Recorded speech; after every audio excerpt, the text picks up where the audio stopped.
কোন প্রেক্ষাপটে এই সরকারটি গঠিত হয়েছে এবং কখন এসে আমরা এই পার্টিজান খুঁজছি, এর মধ্যে কিন্তু যদি আমরা 14 মাস আগের প্রেক্ষাপটটা যদি বিবেচনায় নিই আর 14 মাস পরে আমরা যখন এই রাজনৈতিক দলগুলোর পক্ষ থেকে এ ধরনের দাবি পাচ্ছি, এই সময়ের মধ্যে কিন্তু 14 মাস আগে যখন নিয়োগ হয়েছে তখন তো এ ধরনের অভিযোগ আমরা কারো মুখ থেকে শুনিনি।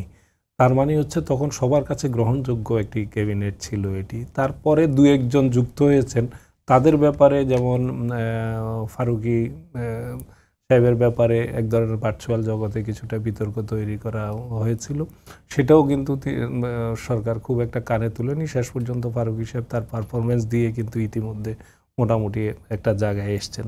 এর বাইরে যদি নিয়োগের সময় যদি আমরা বিতর্ক না করলাম, তাহলে এখন হঠাৎ করে তারা কি এর মধ্যে কি কোনো রাজনৈতিক কর্মকাণ্ডে জড়িয়ে পড়েছেন, এরকম কোনো ইনফরমেশন কি বিএনপির কাছে আছে?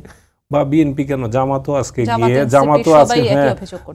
আজকে গিয়ে একই ধরনের অভিযোগ করেছে। তারা বলেছে যে দলীয় কিছু লোকজন সেখানে তাদের নিরপেক্ষতা ক্ষুণ্ণ হয়েছে, তাদেরকে বিদায় করতে, এবং তারা নাকি নামও দিয়ে এসছেন, আমরা সেই নাম জানার আমাদের সুযোগ হয় নাই।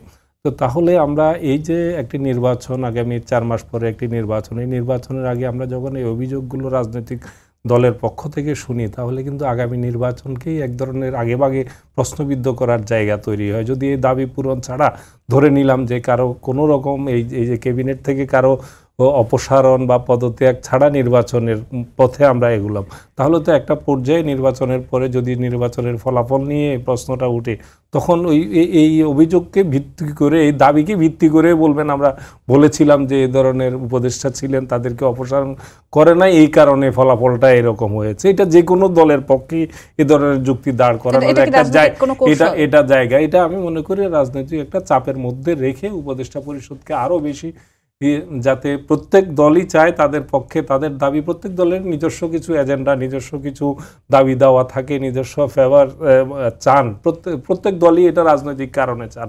এবং সেটা আপনি দেখেছেন যে কিছুদিন আগে তথ্য উপদেষ্টা মাহফুজ আলম একদম খোলামেলাভাবে বললেন যে সমস্ত আমলাগুলো বা সচিবগুলো ভাগ বাটোয়ারা করে প্রধান দুটি দল এভাবে নিয়ে গেছে। তিনি একদম খোলামেলা সিটটা একটি, আমিও সেই অনুষ্ঠানে ছিলাম, তো সেখানে বলেছেন যে সবাই ভাগ বাটোয়ারা করে 60% বিএনপি নিয়ে গেল, কিছু জামাত নিয়ে গেল, কিছু এনসিপিও কথাও তিনি বলেছেন যে কিছু। তো এই বাস্তবতায় কিন্তু এই যে বিতর্কের জায়গাগুলো আমরা যখন তৈরি করি নির্বাচনকে একদম ঘনিয়ে আসার পরে, এগুলো কিন্তু নতুন করে সংকট তৈরি করার জায়গা থাকে।